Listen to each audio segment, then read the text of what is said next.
जनतेच्या न्याय हक्कासाठी प्रजासत्ताक न्यूज सदैव आपल्यासोबत।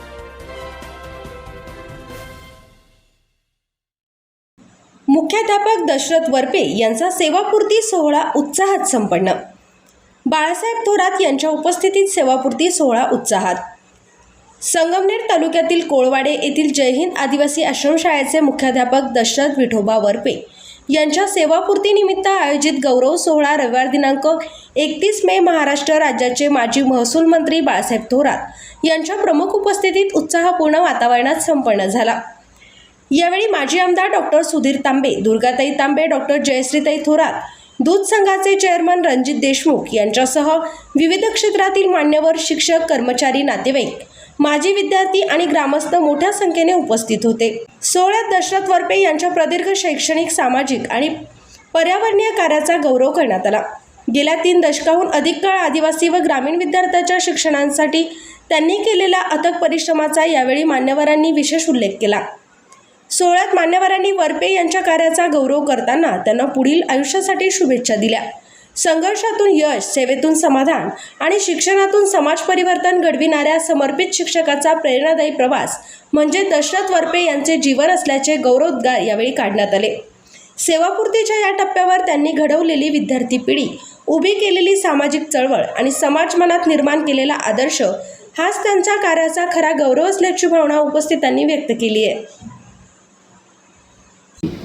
कारण ज्यावेळेस आई गेल्या, आईच्या अंत्यविधीला आम्ही आलो आणि नंतर बाबा ते चिक्कूच्या झाडांच्या खालून उठून आले।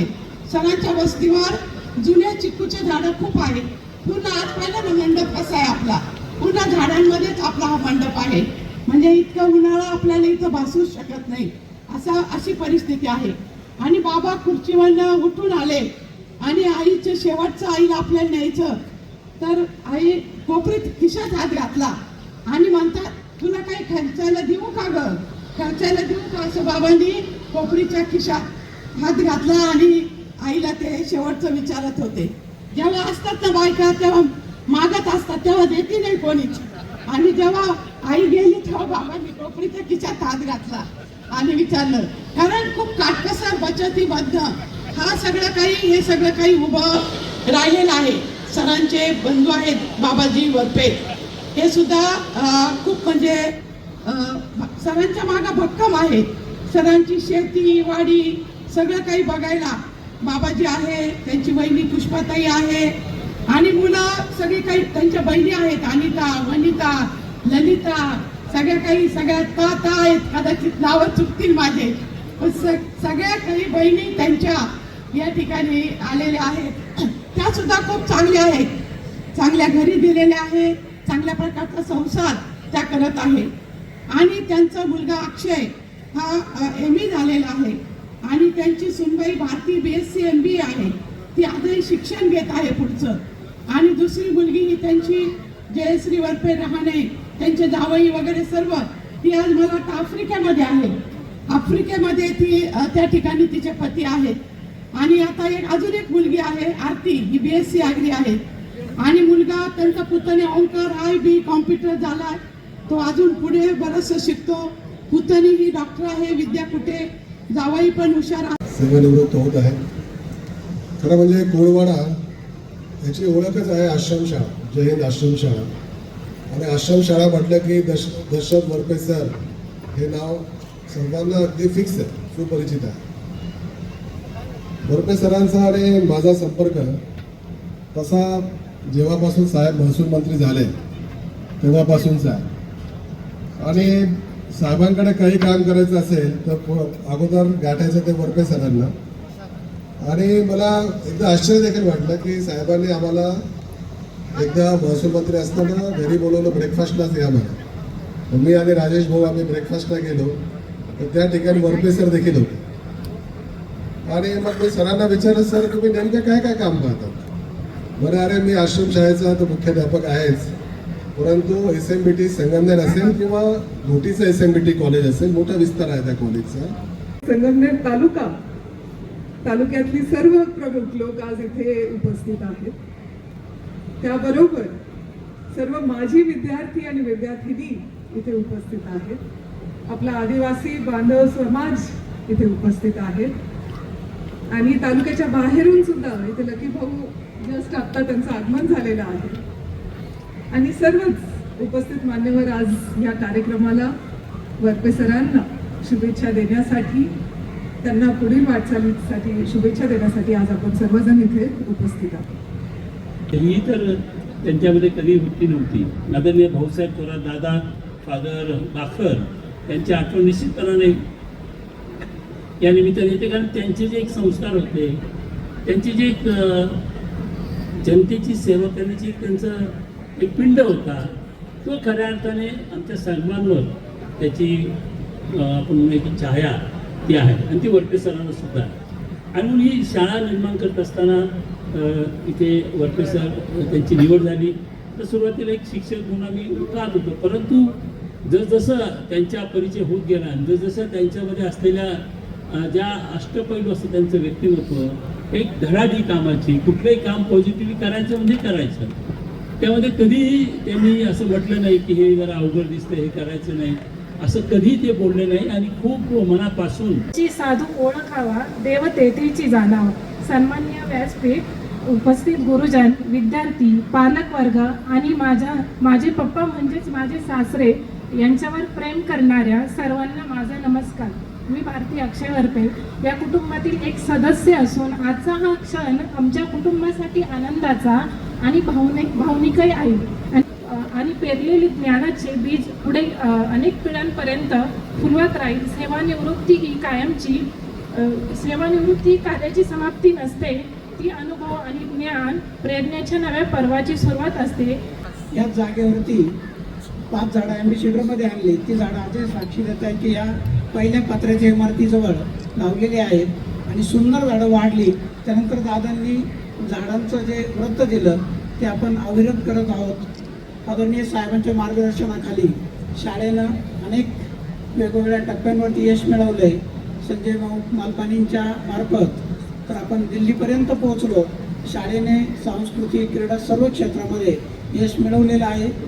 ते सर्वांचं, सर्व शिक्षक, सर्व कर्मचारी आणि संस्था प्रमुख या सर्वांच्या सहकार्याने हे करणं शक्य झालं. मुलींच्या हॉस्टेलसाठी अधीक्षक पद नव्हतं, ते मंजूर करण्यासाठी साहेबांनी प्रयत्न केला, अधीक्षकाचं पद निर्माण केलं. अशा खूप सुविधा ज्या शासनाला सुचवल्या आणि साहेबांनी सुचवलेल्या सर्व सुविधा शासनाने ॲक्सेप्ट केल्या, मान्य केल्या. त्या जडणघडणीमध्ये माझ्या ज्या काही थोडेफार मी जे काही काम करू शकलो, आदरणीय दादांच्या आशीर्वादाप्रमाणे साहेबांचं, डॉक्टर तांबे साहेबांचं खूप मोठं मोलाचं मार्गदर्शन आहे, ते कधी नाकारता येणार नाही आहे. त्यानंतर माझे कुटुंब की माझे वडील, आई, चुलते यांनी खूप कष्टातून मला शिकवलं. त्यानंतर भावाने सर्व शेती सांभाळली आणि विशेष करून माझ्या पत्नीचे मी आभार मानतो की मी शाळेला नोकरीला लागलो 3 ऑक्टोबर 94ला. 7ला बाहेर पडल्यानंतर मी रात्री 10ला घरी जातो. आजही तीच माझी परिस्थिती आहे. आता फक्त 1 तास वाढून घेतलं. 8ला जेवण करून गाडीत बसतो, रात्री 10पर्यंत घरी येतो. ती मला कधीही विचारत नाही कुठं गेलं काय केलं आणि म्हणून मी थोडंफार काम करू शकलो.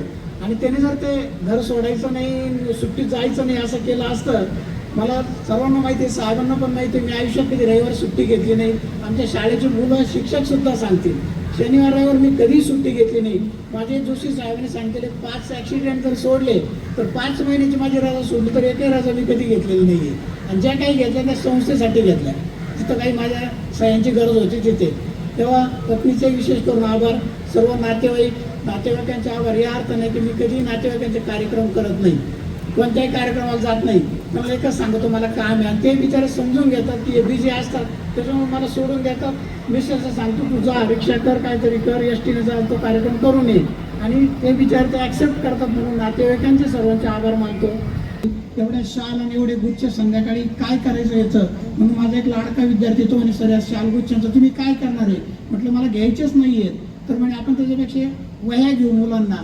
आणि त्यांनी सुचवलेला उपक्रम खूप चांगला आहे. मी त्याचं पण भाऊसाहेब गांडा जो माझा खूप लाडका विद्यार्थी आणि तो शिक्षक आहे, सरळ धाववाडीला एका जिल्हा परिषद शाळेवर त्याची मुलगी मालपानी आयडॉलमध्ये ती प्रथम आली, त्याचे पण मी आभार मानतो. त्यानंतर आपण सर्व खरोखर खूप वेळ झालेली, 2:30 वाजलेत, कार्यक्रम संपणार होता 1 वाजता, परंतु 2:30 वाजलेत आणि सर्वांना खूप भूका लागलेल्या आहेत. मी आदरणीय साहेबांचं मार्गदर्शन होण्यापूर्वी तुम्हाला एकच विनंती करतो की साहेबांचं मार्गदर्शन झाल्यानंतर सर्वांनी जेवणाचा चांगला आस्वाद घ्यायचा आहे आणि तुम्ही पाहुणे, सर्व पालक, सर्व कोवळचे ग्रामस्थ आणि माझे सर्व लाडके आजी, माझे सर्व विद्यार्थी, आजी विद्यार्थी नाही आहेत, सर्व माझे विद्यार्थी आहेत, सर्वांचं मी मनापासून आमचा जो काही दोघांचा सपत्नीक, आमचं कुटुंब, वडील सर्वांचा जो सत्कार केला आहे त्याबद्दल मनापासून आभार मानतो आणि थांबतो. जय हिंद. त्यांचं अभिष्ट चिंतन आणि त्यांच्या सेवानिवृत्तीबद्दल त्यांचा गौरव सोहळा या कार्यक्रमाकरता उपस्थित असलेले व्यासपीठावरील सर्व मान्यवर, पुढे उपस्थित असलेले सर्व ग्रामस्थ, माझे विद्यार्थी, नातेवाईक, पालक, सर्व बंधू आणि भगिनी, आज आपण वरपे सरांचा हा गौरव सोहळा इथे संपन्न करतो आहोत. खरं म्हणजे याच्यामध्ये जास्त यश आहे की 2.5 तास नाही, आता 3 तास पूर्ण होतील कार्यक्रम सुरू होण्यास, तरी तुम्ही शांत बसून राहिले याच्यातच तुमचं सगळ्यांचं वरपे सरांवरचं प्रेम निश्चित झालेलं आहे. सोपं नसतं, 1.5 तासानंतरचा प्रत्येक मिनिट अवघड असतो. त्यामुळे तुमच्या कोणाची नावं घेतली नाही का पाहुणे एवढे शांत व्यवस्थित बसले हे पुऱ्या प्रेमापोटी आहे. आणि हा सन्मान खूप मोठा असतो असं माझं मत आहे.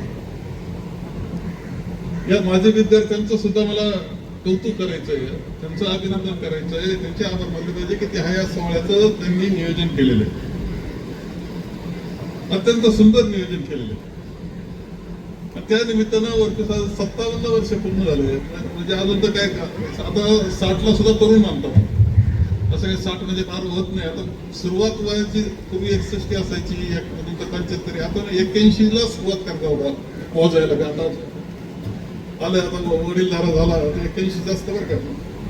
त्यामुळे आजही त्यांची दुसरी म्हणजे इनिंग असं म्हणतो आपण, परंतु त्याच्यात काही फरक नाही. त्यांच्या दोन्ही इनिंग एका वेळेस चालू होते.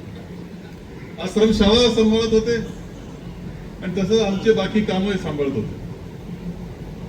खरं जे मला आठवतं, ही आश्रमशाळा सुरू करण्याच्या बाबतीत मधुकररावजी पिचड, स्वर्गीय मधुकररावजी पिचड हे 88 च्या दरम्यान मंत्री झाले. आदिवासी विभाग मिळाल्यानंतर मी सतत सुरू केलं, कारण आदिवासी खात्यातून आश्रमशाळा मिळाली पाहिजे. याला खरं कारण सांगतो मी की जोरवेला आमचे भिल्ल समाजाचे जे वस्ती आहे ते आमच्याशी खूप जवळकीचं नातं होतं. सगळं राखणदारी त्यांच्याकडे असायची. त्यांचे मुलं काही शिकत नव्हते. एकदा मी प्रयत्न केला गाडीत घालून एका आश्रमशाळेत नेण्याचा, तिथे ठेवलेले 6 दिवसांनी पळून आलेले. तेव्हा माझ्या डोक्यात होतं की यांना शिकवायचंय. नंतर मी आमदार झालो, हे आमदार 85 झालो, पण या सगळ्या ह्याच्यात पुन्हा 90ला आमदार झाल्यावरच ते काही डोक्यातून जात नव्हतं. आणि 92-93ला मी पुन्हा पिचडांना आग्रह धरला की मला एक आश्रमशाळा पाहिजे. आणि त्यावेळेस नेमकी एक आश्रमशाळा बंद पडली, न्याय बंद पडते, पाहत मला खर्च करा. आणि ती आश्रमशाळा म्हणजे इथे आपण ती सुरू केली. आता त्याच्यामध्ये ते खरं आहे की 10-80 भाऊसाहेबांशी चर्चा झाली, डॉक्टर तांबे यांनी चर्चा केली आणि सगळ्यांच्या मतानं कोळवड हे एकदम चांगलं गाव राहील, सगळ्या अर्थानं योग्य गाव हे आम्ही कोळवड ठरवलं. आपल्याला येऊन जाऊन जवळ असणारं करता येईल, लोक एक कायम संबंधातले आहेत, व्यवस्थित पद्धतपणा आहे त्यांच्यामध्ये, आणि या सगळ्यांना कोळवड ठरवलं. खरं म्हणजे त्याचे नवले, वरपे, गोंदे आम्ही सगळे एकत्र बसलो. 2 ऑक्टोबरला नारळ फोडला. आपण लारे चालवायचं कुणी माणूस पाहिजे, आहे की कुणी तुमच्याकडं. आणि त्यावेळेस त्यांनी वरपे सरांचं नाव घेतलं. मी जोरव्याला बोलून घेतलं. जोरव्याला बोलवलं. खरं आहे त्यांचं काय, आम्ही काही प्रश्न असं विचारलं काय कसं करणार, काय करणार. त्यांनी चांगलं वाटलं, मला बरं वाटलं. त्यावेळेस माहिती नव्हतं की आपल्याला एक हिरा सापडला. झाकलं माणिक एक प्रकार आहे आपल्याकडे, झाकलेला असतो पण दिसत नसतो. अशा अनेक झाकले माणूस ते असतात, कदाचित ते निघून जात, परंतु हे सापडले. त्यावेळेस जबाबदारी त्यांच्यावर टाकली आणि एक सुरुवातीच्याच काळात तिकडे सुरू केलं आपल्या गावामध्ये. त्या गावाच्या अक्षरशः 5च्या भिंती आणि त्या सगळ्या याच्यामध्ये सुरू केलं. त्यावेळेस मुलं एकत्र आणले. तरी पहिला कार्यक्रम मुलगा आला की त्याची कटिंग करायची आणि त्याला घासून धुवायचं पहिलं, बरोबर. इथपासून सुरुवात करावी लागली. आणि ते सुरू झाले, परंतु अडचणी होत्या आणि मला ते म्हटले की आपल्याला त्यात जरा व्यवस्थितपणा करायला टवलं बिल टाकावं लागतील, काही डागडुजी करायला लागेल, काही करता आलं तर कॉन्क्रीटचं थोडं सिमेंटचं देऊ खाली.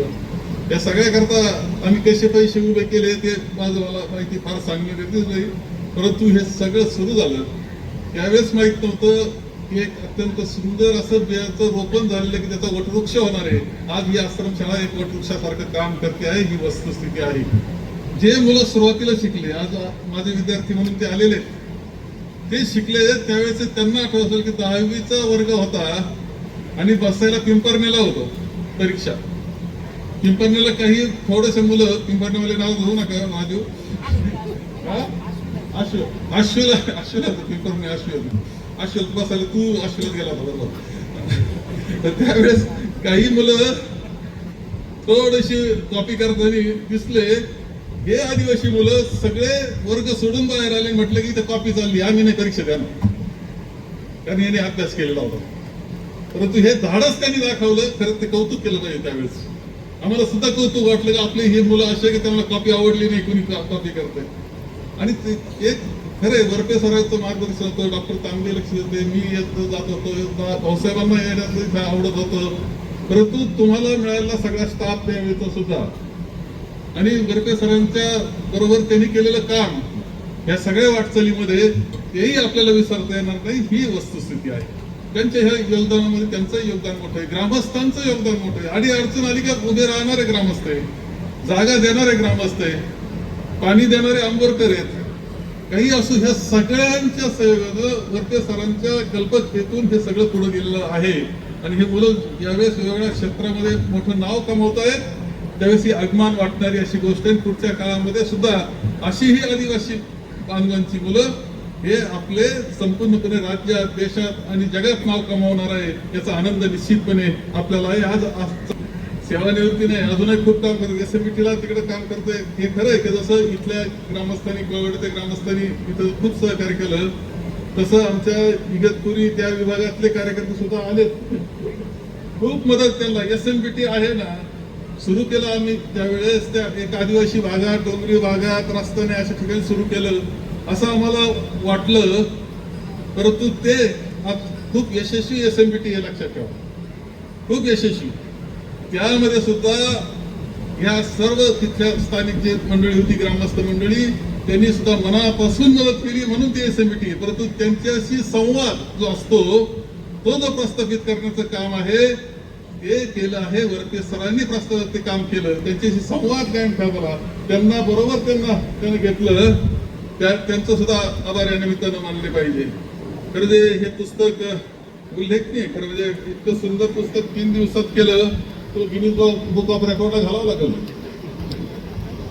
म्हणजे त्यातलं ते आता किसन भाऊला जमतं ते खरं आहे. किसन भाऊची दिवाळी आणखी सुद्धा फार सुंदर असतात, म्हणजे राज्य पातळीच्या दर्जाचे ते असतात, ते नाकारताच येणार नाही.